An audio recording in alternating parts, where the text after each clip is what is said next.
Welcome to my channel only math solution. आज बात करेंगे क्लास 9 सब्जेक्ट मैथमेटिक्स और चैप्टर है आपका नंबर सिस्टम।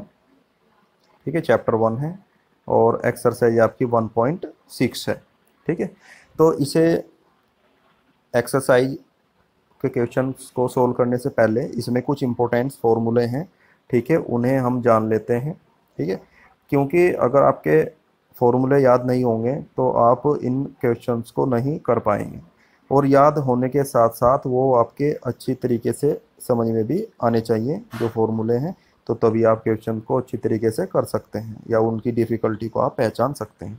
ठीक है, तो यहाँ पर मेरे पास मैंने कुछ फॉर्मूले लिए हैं। जैसे फर्स्ट फॉर्मूला है मेरे पास कि अगर मेरे पास a की पावर m हो और मल्टीप्लाई, और इसे ऐसे पढ़ते हैं कि a रेज टू m। ठीक है, मेरे पास a raise to m product a raise to n। तो यहाँ पर ध्यान से देखिए कि a दोनों जगह a है, यानी कि a का मतलब ये दोनों एक ही नंबर होने चाहिए, पावर इनकी क्या हो चाहे अलग अलग होनी चाहिए। यहाँ m है और यहाँ पर n है, तो इसके इक्वल टू होता है कि जो a रेज टू है वो जो पावर अलग अलग थी दोनों कहाँ पर आ जाएंगी, प्लस में आ जाएंगी। ठीक है, ऐड हो जाएंगी। जैसे मैंने ये एग्जांपल देकर आपको समझाया है। मान लिया मेरे पास एक नंबर 5 है, 5 रेज टू 2 है, प्रोडक्ट 5 रेज टू कितना है 4 है। ठीक है, तो ये इक्वल टू में हो जाएगा फिर मेरे पास 5 की पावर 2 प्लस 4, यानी कि दोनों जो अलग अलग पावर थी वो ऐड हो जाएंगी। तो इस तरीके से ऐड होके कितना हो जाएगा 5 रेज टू 6 हो जाएगा। ये आपका ऐसे आंसर आ जाएगा। सेकंड फॉर्मूले पर आते हैं। सेकंड फॉर्मूला है मेरे पास, मान लिया ए ऐसे ही मेरे पास एक नंबर है। ठीक है, ए रेज टू एम। ठीक है, और ये है डिवाइड का sign, divide A raise to N, ऐसे हो मेरे पास। तो इसका जो रिजल्ट आएगा इस फॉर्मूले में ये होता है इक्वल टू किसके, a raise to m minus n के। यानी कि अब की बार जो डिवाइड में जो पावर थी, ठीक है, ए की, वो माइनस में चली जाएगी। ठीक है, जैसे जो ऊपर जो न्यूमरेटर में जो पावर थी m थी और डिनोमिनेटर में n थी, तो जो डिनोमिनेटर वाली है वो ऊपर जाके कहाँ चली जाएगी, माइनस में आ जाएगी, और नीचे का जो हिस्सा है वो हम कैंसिल कर देंगे। ठीक है, तो इसके ऐसे ही मैं एग्जांपल दे देता हूँ आपको एक। जैसे मेरे पास एक नंबर 6 है, मैंने 6 की पावर 4 ले लिया, यानी कि 6 रेज टू 4 और डिवाइड 6 रेज टू 2। तो इस तरीके से कितना हो जाएगा, जो नीचे वाली जो डिनोमिनेटर वाली जो पावर है वो न्यूमरेटर में माइनस हो जाएगी जाके, तो कितना हो जाएगा 6 रेज टू 4 माइनस 2। तो इस तरीके से जो आंसर आ जाएगा वो कितना आ जाएगा 6 रेज टू 2 आपका आ जाएगा। ठीक है स्टूडेंट, अब आते हैं अपने थर्ड फॉर्मूले पर। ठीक है, तो यहाँ पर जो मेरे पास इसका थर्ड फॉर्मूला है तो उसमें है मेरे पास ए कोई नंबर ऐसे ही, और ए रेज टू एम मैंने किया हुआ है, ए रेज टू एम। ठीक है, तो और फिर इसमें एक ब्रैकेट लगा के फिर इस सारे की एक पावर और मैंने लगा दी है, कितनी n। ठीक है, एक पावर और लगा दी है n। ठीक है, तो इस कंडीशन में क्या करना है आपको कि जब ऐसे a कोई नंबर है उसकी पावर पहले से और एक पावर बाद में फिर एक और उस पर रेज कर दी जाए, तो तब क्या होता है, ये दोनों पावर प्रोडक्ट में आ जाती हैं। तो यानी कि इक्वल टू में हो जाएगा a raise to m product n, यानी कि दोनों पावर की मल्टीप्लाई हो जाएगी। जैसे यहाँ पर मैंने आपको एक एग्जाम्पल ये दे दिया है। ये था, मान लिया मेरे पास 10 है कोई नंबर, ये a की जगह, और 10 रेज टू 5 है, और फिर इस सारे की पावर है कितनी हो रही है 3/5। तो क्या होगा रिजल्ट में, इक्वल टू कितना हो जाएगा कि 10 रेज टू 5 प्रोडक्ट, जो ये ऊपर पावर लगी हुई थी ये मल्टीप्लाई में आ जाएगी, कितना हो जाएगा मल्टीप्लाई। ठीक है, 3/5। तो यहाँ से जब ये प्रोडक्ट में है तो हम यहाँ पर 5 से 5 कट कर सकते हैं, तो मेरे पास कितना आंसर आ जाएगा 10 रेज टू 3 आपका आंसर इस तरीके से आ जाएगा। फोर्थ फॉर्मूले पर आते हैं स्टूडेंट्स। फोर्थ फॉर्मूला है मेरे पास, अगर मेरे पास a raise to m product b raise to m। देखिए पहले मेरे पास नंबर अलग अलग थे, सॉरी नंबर मेरे पास पहले एक ही थे, लेकिन अब मेरे पास नंबर अलग अलग मैंने कर दिए हैं। जैसे यहाँ पर a की पावर m है और यहाँ पर फिर दूसरी सेकंड टर्म में b की पावर m है। ठीक है, तो अब की बार दोनों नंबर अलग अलग हैं, लेकिन ध्यान से देखिए पावर दोनों में एक ही है। ठीक है, m।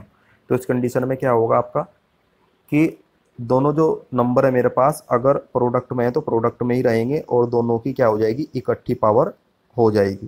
ठीक है, एग्जाम्पल के तौर पर मान लिया मेरे पास एक नंबर ये 8 है, 8 की पावर मैंने कितनी कर दी है 3, और ऐसे ही यहाँ पर दूसरा नंबर मेरे पास 7 है, इसकी भी पावर मैंने कितनी कर दी है 3। तो इक्वल टू में कितना हो जाएगा 8 प्रोडक्ट 7 दोनों इकट्ठे कर दिए हैं। ठीक है, अगर प्रोडक्ट है तो प्रोडक्ट लगा देंगे, डिवाइड है तो डिवाइड लगा देंगे। ठीक है, और दोनों की इकट्ठी पावर कितनी कर दी है 3। तो इस तरीके से हो जाएगा। अब हम अंदर जो प्रोडक्ट में आए उनकी मल्टीप्लाई कर सकते हैं। तो 8 7 जो कितने होते हैं 56 की पावर कितनी हो जाएगी, वो सेम रहेगी जो कि तो जो है थी। ठीक है 3। ऐसे आपका आंसर आ जाएगा। ठीक है, अब आते हैं नेक्स्ट फॉर्मूले पर। नेक्स्ट फॉर्मूला है स्टूडेंट्स आपका फॉर्मूला 5th है। ठीक है, ये इसी तरीके का जैसे मैंने आपको भी बताया था। अब की बार भी मेरे पास ऐसे ही दो नंबर है, एक ए है और एक कितना है बी है। ठीक है, और दोनों की सेम पावर है, लेकिन अब की बार ये कैसे हैं, ये डिवाइड में है, यानी कि a raise to m divide b raise to m है मेरे पास। तो अभी मैंने आपको बताया तो क्या होगा, दोनों नंबर डिवाइड में ही रहेंगे, दोनों की इकट्ठी पावर हो जाएगी। ठीक है, सेम एग्जाम्पल मैं आपको बता चुका हूँ। बस क्या होगा, दोनों नंबर डिवाइड में आ जाएंगे, इकट्ठी पावर दोनों की आ जाएगी। अब आते हैं फॉर्मूला है हमारे पास 6th फॉर्मूला। ठीक है, अगर मेरे पास ऐसा हो कि किसी नंबर की जो पावर है, ठीक है, वो अपॉन में हो, डिवाइड में हो। ठीक है, जैसे मैंने यहाँ पर मैंने लिया है यहाँ पर 1/a⁻m। तो 1 की जगह कोई और भी नंबर हो सकता है। ठीक है, कुछ भी हो सकता है, यानी कि आपका जो की बार पावर वाला पोर्शन है वो डिनोमिनेटर में हो। तो इसे हम कैसे लिख सकते हैं, ठीक है, अगर यहाँ पर 1 है तो 1 तो ऐसे मल्टीप्लाई में रहेगा, हम दिखाते नहीं है 1 को। मान लिया यहाँ पर 3 होता, ठीक है, तो 3 ऐसे फिर हम यहाँ पर मल्टीप्लाई में दिखा देते। तो ये 1 मल्टीप्लाई कितना आएगा आपके पास, ये पावर ऊपर जाके माइनस हो जाएगी, यानी कि ए की पावर माइनस के m। जैसे मैंने आपको यहाँ पर एग्जाम्पल के द्वारा समझाया, 1/10⁵ तो इक्वल टू हो जाएगा 10⁻⁻5 हो जाएगा।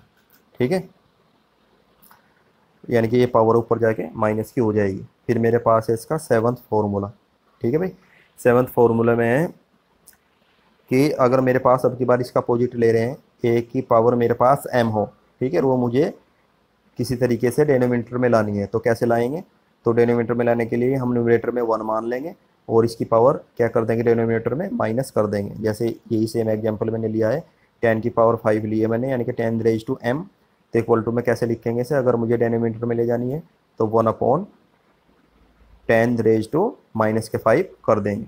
ठीक है स्टूडेंट, अब आते हैं अपने नेक्स्ट फॉर्मूले पर। ठीक है, लास्ट फॉर्मूला है ये हमारा।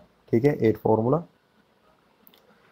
तो यहाँ पर ध्यान से देखिए, अगर मेरे पास इस तरीके से हो कि a⁻m अपॉन b⁻n, और फिर इन दोनों की इकट्ठी पावर मेरे पास लगी हो, मान लिया p। ठीक है, तो इसे कैसे लिखेंगे, तो इसका जो तरीका है लिखने का, तो मैंने अभी बताया था कि जो पावर, मान लिया एक पावर तो पहले से और फिर एक पावर एक और हमने लगा दी बाहर, तो हमेशा मल्टीप्लाई में आएंगे, जैसे मैंने यहाँ पर आपको दिखाया है। तो ए की जो पावर है m तो पहले से ही थी, तो p का जो प्रोडक्ट है यहाँ पर भी हो जाएगा पावर में, और ऐसे ही b की पावर n थी है यहाँ पर। ठीक है, और जो p है इसका प्रोडक्ट यहाँ पर भी हो जाएगा पावर में। ठीक है, एग्जाम्पल से समझ लीजिए और अच्छे तरीके से समझ में आ जाएगा। तो ये मेरे पास जैसे 5² है, और ये मेरे पास अपॉन में 6⁻³ है, और इसकी इकट्ठी पावर कितनी है दोनों की 4 है। ठीक है, तो ये कितना हो जाएगा मेरे पास 5⁻, यहाँ पर इसकी मल्टीप्लाई हो जाएगी, यानी कि 4 2 जा 8 हो जाएगा, और ऐसे ही 6⁻² कितना हो जाएगा, 3 की पावर किस मल्टीप्लाई किस में हो जाएगी, 4 में भी हो जाएगी। तो यानी कि कितना हो जाएगा, ये 12 हो जाएगा। तो ये आपका फाइनल आंसर ऐसे आ जाएगा। ठीक है स्टूडेंट्स, ये बहुत इंपॉर्टेंट फॉर्मूले हैं, आपको अच्छी तरीके से मैं समझता हूँ कि समझ में आ गए होंगे। ठीक है, और इन्हीं का यूज होगा आगे आपका एक्सरसाइज में। अगर आपको ये इस तरीके की मेरी 9th क्लास के लिए पहली वीडियो है, अगर ये आपको अच्छी लगी हो तो इसे लाइक करें, शेयर करें। ठीक है, जितने भी ज़्यादा आप शेयर कर सकते हैं, और कमेंट करके मुझे ज़रूर बताएं कि अगर आपको ये वीडियो अच्छी लगी है तो आगे मैं इसी तरीके की वीडियो फिर बनाऊँगा। क्योंकि मेरी पहली वीडियो मैंने कैमरे के सामने बनाई हुई है बोर्ड पर, जिसमें मेहनत ज़्यादा करनी पड़ती है और टाइम भी बहुत लगता है उसमें। कैमरे की सेटिंग की पहले तो 10-15 मिनट ले जाती है। तो कमेंट ज़रूर करें स्टूडेंट, और फिर मिलूँगा इसी के नेक्स्ट टॉपिक के साथ।